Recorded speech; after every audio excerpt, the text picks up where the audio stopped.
Hello, lovely people. This is KwaDel Academy, empowering minds, illuminating futures. Today, we will be taking our first lesson under economics. So, we will be looking at the introductory part of economics. Good. Now, we know that every subject tends to study something. Now, economics tend to study human behavior. And which aspect of human behavior is economics interested in? Economics is interested in what? Studying how people manage their scarce resources to what? Satisfy their endless wants. So we according to Lionel Robbins in his book The Nature and Significance of Economic Science, he explained economics as a social science that studies human behavior as a relationship between ends and then scarce means that have alternative uses. Now the subject is primarily concerned with how people try to satisfy their what? Endless wants with the limited resources available. So we refer to these resources as what? Means, because they are the means by which we satisfy our end. So these means are said to be scarce because resources are limited in supply, and ends are the things that one desire, or the things that what an individual, a firm, or a government wishes to what? Attain. Now, we consider Adam Smith as the father of economics, as he wrote in his book An Enquiry into Nature and Causes a Wealth of Nations. We consider Adam Smith as the father of economics because he was the first person to write on economics. Good. Now we can see some highlighted items. We will take it one after the other and explain in the comment slide. Now, we say economics is a social science. Why do we say that economics is a social science? Now, any science that tends to study the behavior of a human is considered as what? A behavioral science, because it is what? Studying human behavior. So we consider economics as a social science or a behavioral science because it is studying an aspect of human behavior. Secondly, economics is also considered as a science. This is because economics uses scientific approaches in its analysis, which is observation, formulating hypotheses, testing hypotheses, and drawing of conclusions. You know, economics gather data and a whole lot before they get to make their analysis. Now, human behavior. Now, this can be considered as activities which man undertake to earn a living. Economics actually study three basic units. That is the individual, the firm, and then the government. And the part of human behavior that economics is so interested in is how we satisfy our wants with what? The limited resources available. Now, we speak of ends. In the definition, we said economics is a social science that studies human behavior as a relationship between ends and scarce means. So the relationship between ends and then scarce means. Now, I previously explained that ends are what? The wants, aims, goals, objectives, or targets of an individual. These are the things that one wishes to achieve or attain. Now, we basically say man wants what? Necessities of life, things like food, clothing, and shelter. And we will realize that the more we get more resources. Say money. The more we get money, the more we want things in what? A more complex form. Now, we say wants are insatiable or unlimited. That is having no ending. So even if you want food, the higher your resources become, you still want the food in a more complex and quality form. You want more of the food in what? A complex and then quality form. Now let's go to means. Means simply means the resources which are used to satisfy our ends. The resources. So say I want to attain a PhD. What are the means? I need something like money to pay for school fees. I will need to attend school in what? Classroom. So the money that I'm using to purchase all this are considered as what? Means. And we say means are what? Limited in supply. That is, they are very scarce. Yes, means are scarce. It doesn't mean they are not in abundance. They can be in abundance, but what? Relatively scarce as compared to what we actually want. So you can have say 100,000 US dollars, right? We still claim that as what? Scarce. Not that it is not abundant. 100,000 or 100 billion US dollars is in abundance, close to say is in abundance. But comparing it with what you actually want, that 100 billion whatever won't really satisfy all your wants. You will still want more. So it can be in abundance, but the quantity that is available is actually less than the quantity that we need. So with that, we say that what the commodity or the resource is what scarce. Now we move to alternative uses. When we say something is having an alternative use, this simply means it can be used for other things. So say my phone like this, I can use my phone to make calls. I can use the phone to play games. I can use the phone to text. I can equally use the phone to work and earn money. So this single phone is having what? More than a use.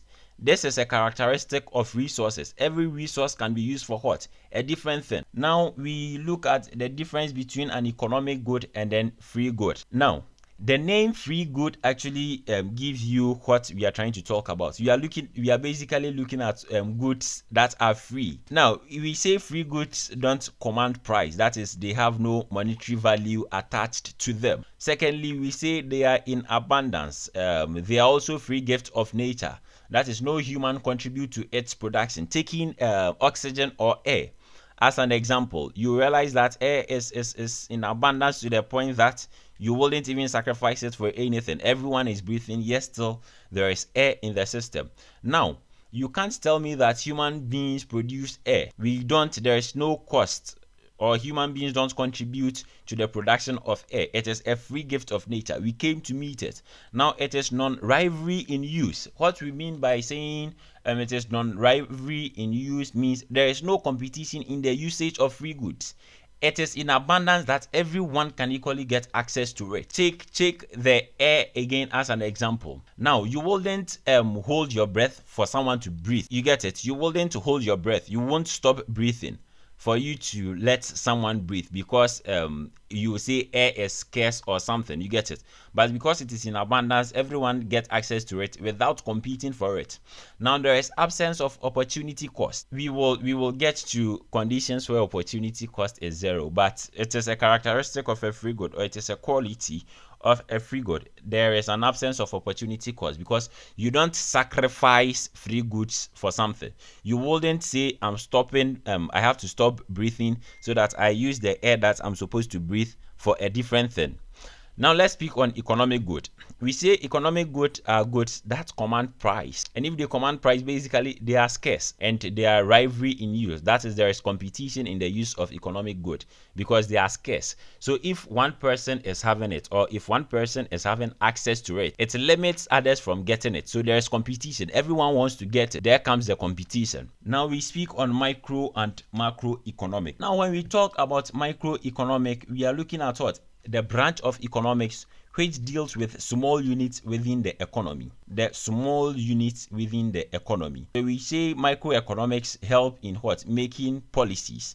That is, microeconomic can enable the state to develop better policies that will improve the welfare of people. This is because the microeconomics tend to study the individual unit. So it goes to the individual people and probably asks of their problems. So the individual problems, after that they collate it and helps in making policy. And at the end of the day, these policies will help each individual, or even if not each, almost everyone. It helps the majority. Now, it helps in better understanding. That is the second point here. It helps in better understanding. Now, it helps in better understanding of the functioning of the various units within the economy.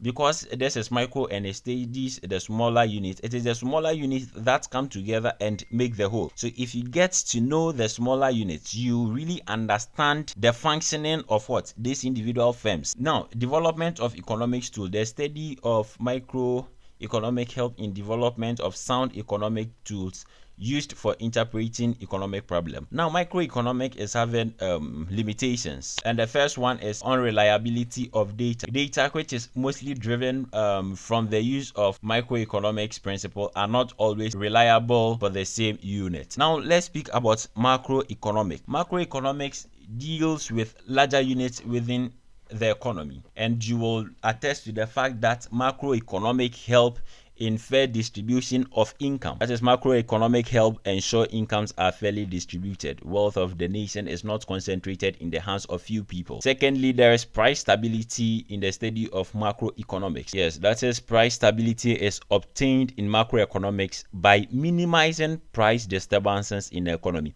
It controls price. That is, inflation is actually under the macroeconomic. So macroeconomic will deal with inflation, which tends to what? Stabilize prices, because inflation is the persistent and appreciable increase, persistent increase in what? The general price level. So when macroeconomic is studying this, it tries to what? Make the price stable. Now, macroeconomic equally help in the increase in GDP.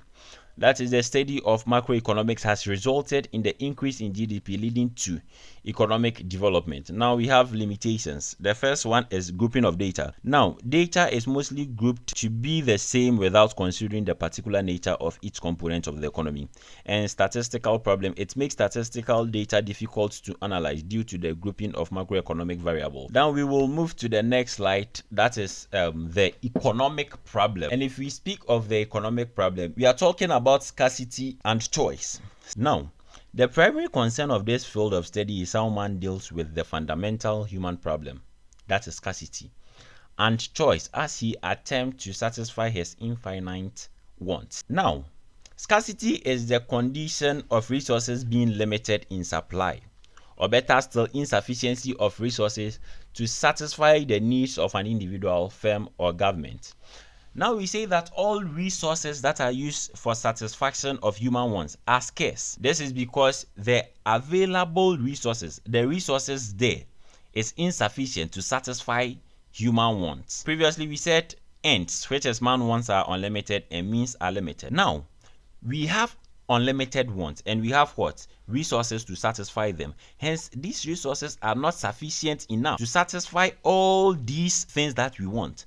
Hence, we say that what? The resources are scarce. So it is due to scarcity for a man to make a choice. Because resources are scarce, you have to make a choice on what you want to what? Satisfy, depending on how pressing the commodity or the item is to you. So people tend to what? Make a choice. And we say choice refers to the ability of a consumer or producer to decide which good or service to consume or render from range of possible options. We can also say it is the act of selecting from alternative needs to satisfy. So probably you wish to achieve about 10 things, but because your resources are scarce, you tend to choose. So say you want to buy shoe, you want to buy a phone, you want to buy a car, you want to buy a house, you want to buy, say, books. Now, looking at scarcity, you don't have enough money to purchase all this. So now you make a choice. You decide to select on a range of possible options. So out of these possible options, which is the car, the shoe, the house, and then the books, and then the car, you tend to say, oh, okay, because my resources are scarce, probably I can only buy book. Then you buy the book. You have made a choice. You have made a choice from selecting from all those possible options. Now, we speak of what? Scale of preference. Scale of preference. Now, scale of preference is basically how you arrange your wants in order of importance. Yes, so this is the scale of preference. As I've already said, it is the arrangement of wants in order of what? Priority or importance, right? It's normally in a form of list or table. And when you are listing it, you normally put the most pressing on top of the scale. So see, you have rice, you have pen, you have book, you have eraser, and you put them in order of pressing. Probably you are hungry, so rice is more pressing than the pen. So you put the rice, maybe you bring the book, you bring the pen, then you bring that is what someone's scale of preference. You weigh them according to how you prefer it. And these are some of the importance of the scale of preference. One, it helps you identify the item of highest priority. Secondly, it makes you allocate resources at its optimum level. Three, it aids you to maximize your satisfaction. Four, it helps you to rank your needs. Because when you identify one with highest priority, you rank them in that order, and it also aids you in making rational choice. Because right now, if you are hungry and you prioritize food, I don't think you will go and buy pen first. You will buy food. So it makes you make those rational and wise choices. Now, the next thing we'll be looking at is the opportunity cost, which is also known as the real cost. It's also known as the true cost, or the sacrificed alternative, or the sacrificed item. Now, when we speak of the opportunity cost, I normally like to say it is the cost incurred for making a choice, right? So when you make a choice, when you decide on something, all the items that you forgo, becomes what? The opportunity cost. So opportunity cost is not actually expressed in monetary terms, but it is the item that you forgo.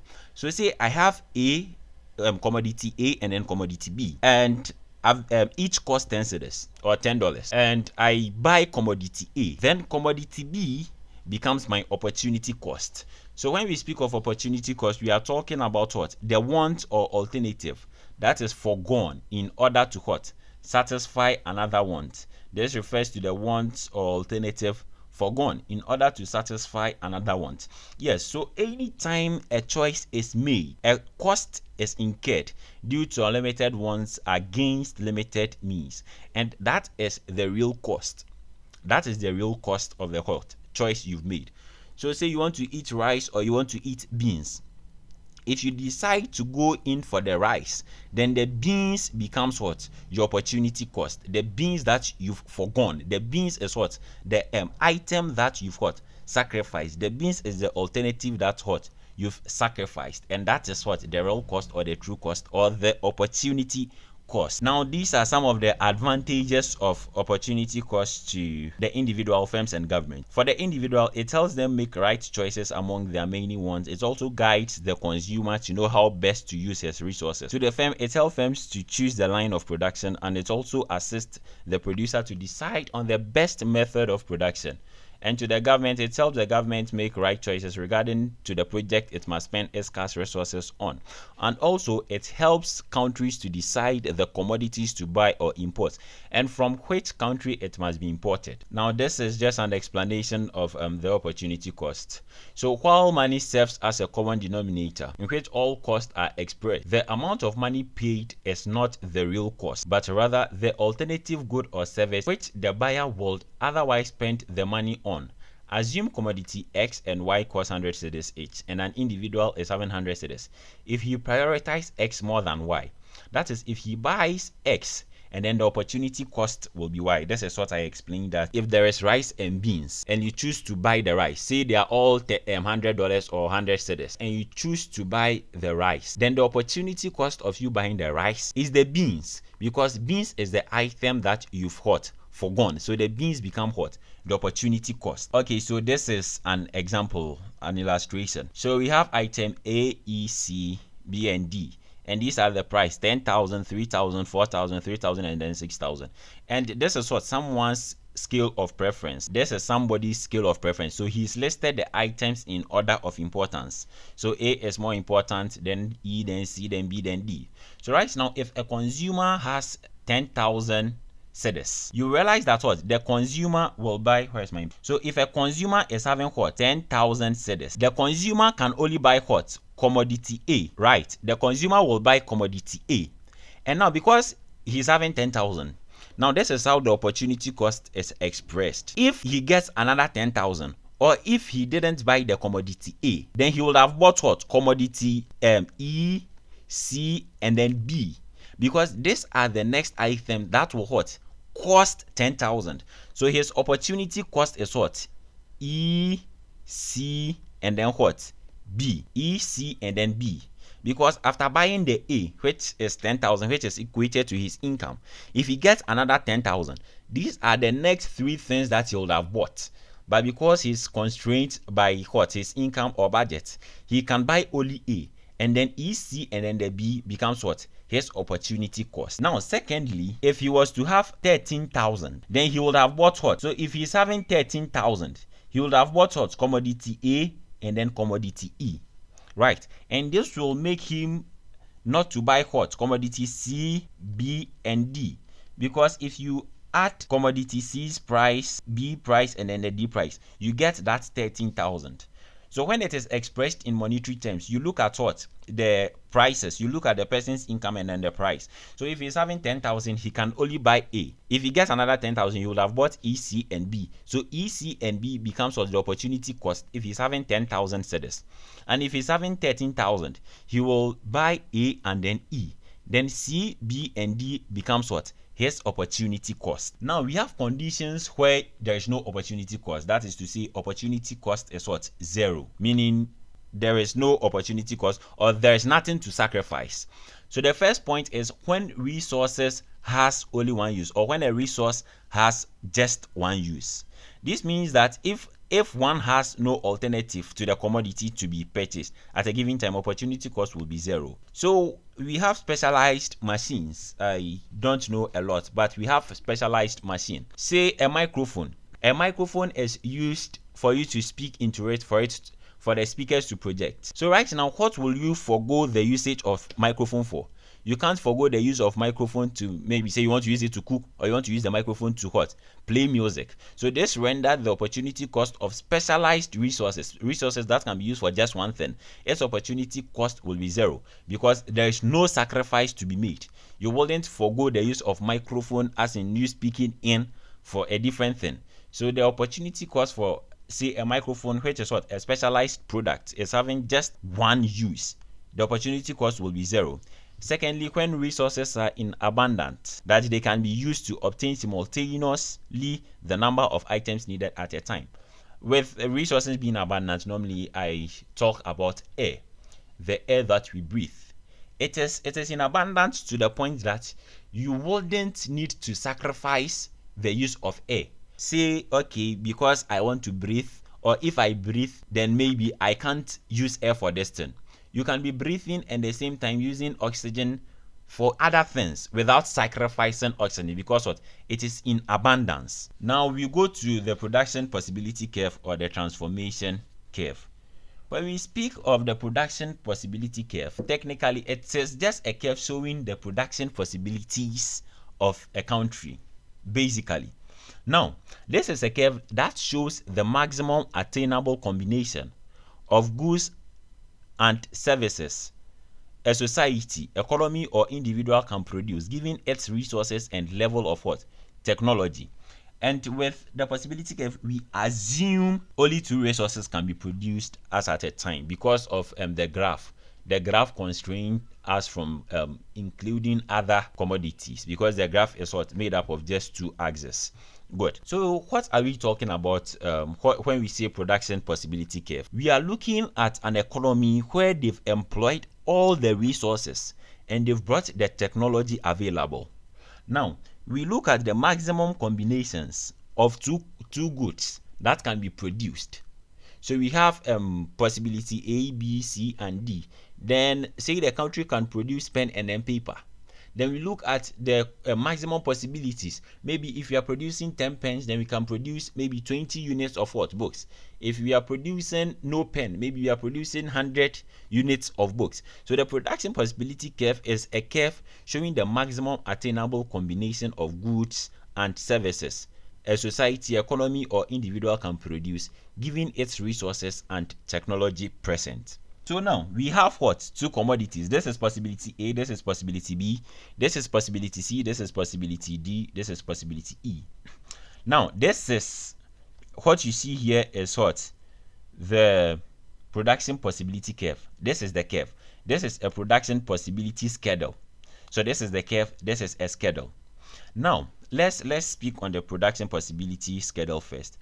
Now you realize that if the farmer is using all his resources, the land and technology, to produce soybeans, all of them, then he will produce no corn. And if he's using all the resources to produce just corn, that is 1,000 corn, then he will produce what? No soybeans, no bushel of soybeans. Now, this is how we plot the production possibility curve. So you realize that the soybeans is on the x-axis and then the corn is what? On the y-axis. When we are producing 1,750 soybeans, which is here, then we are producing what? No corn. If you are producing 1,500 units of soybeans, 1,500, then we are producing 250 what? Corn, in that order. Now we are coming to look at what? The opportunity cost here. That is the idea. We want to see the opportunity cost. If the country is using all his resources to produce soybeans, which is what?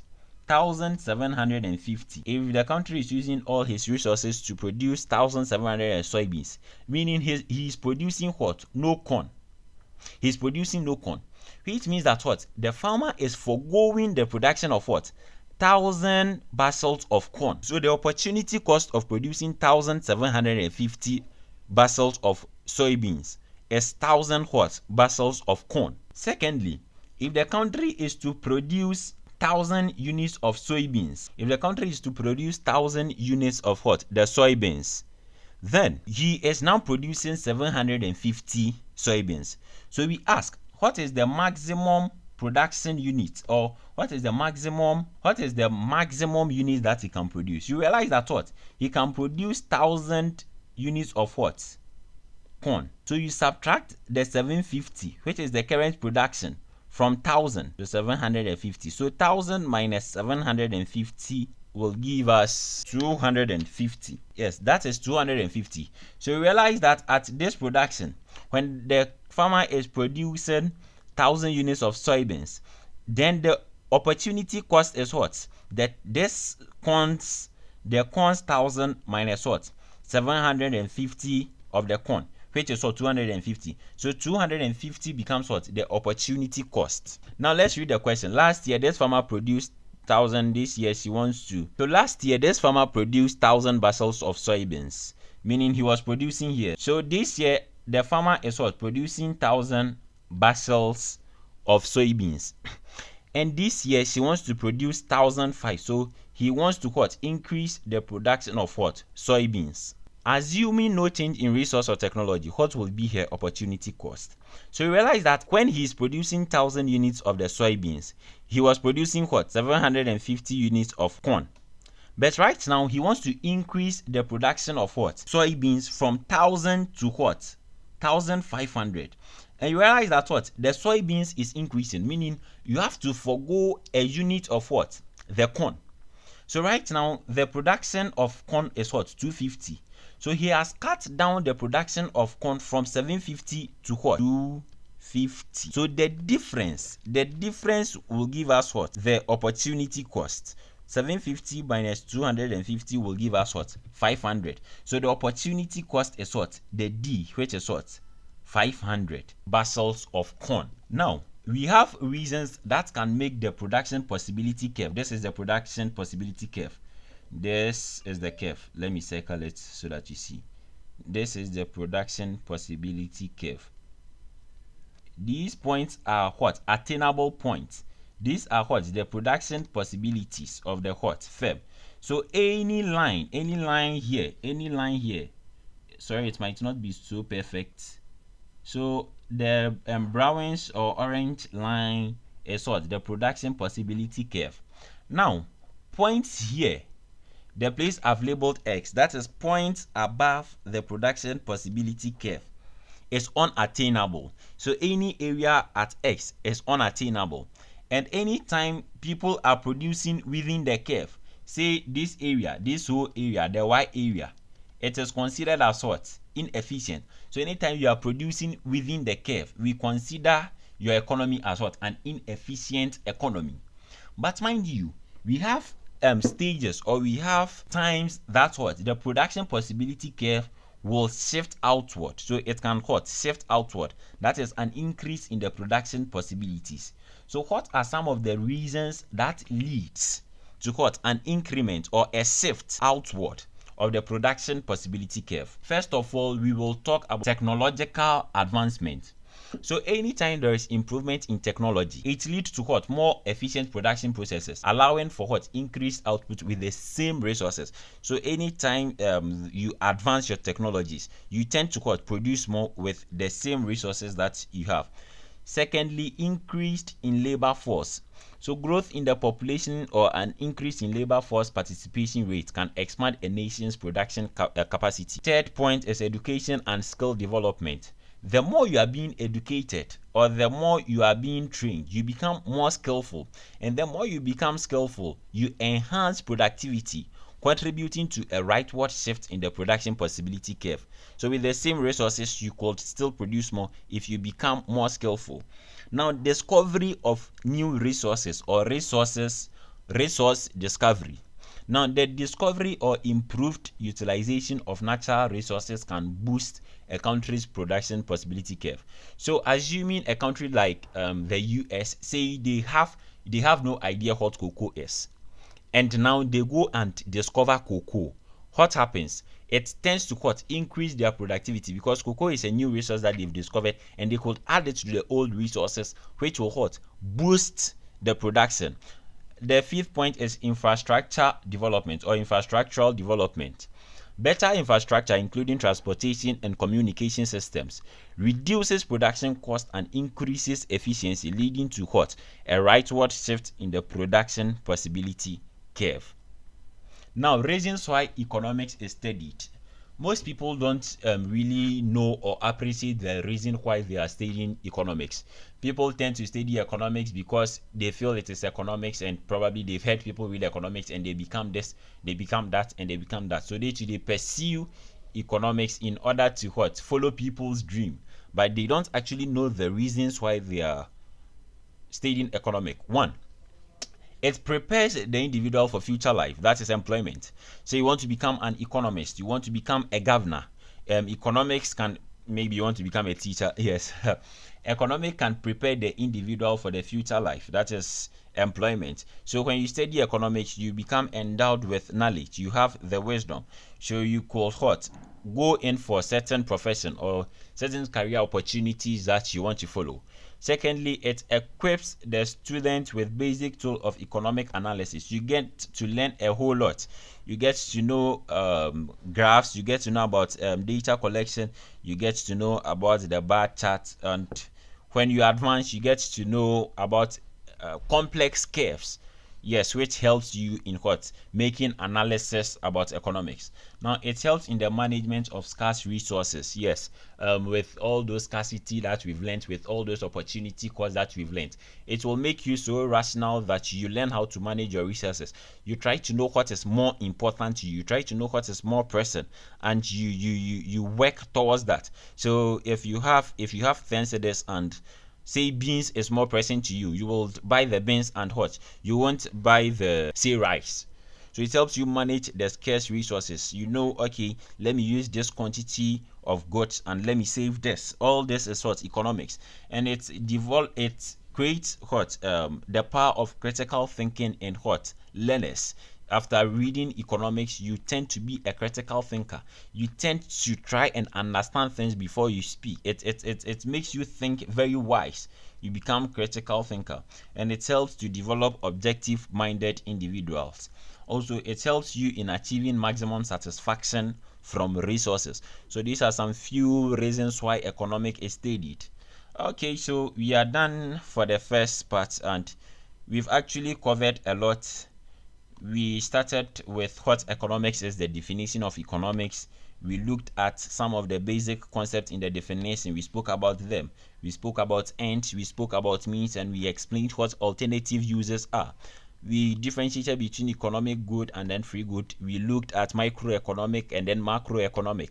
We looked at the basic economic problem, which is scarcity and choice.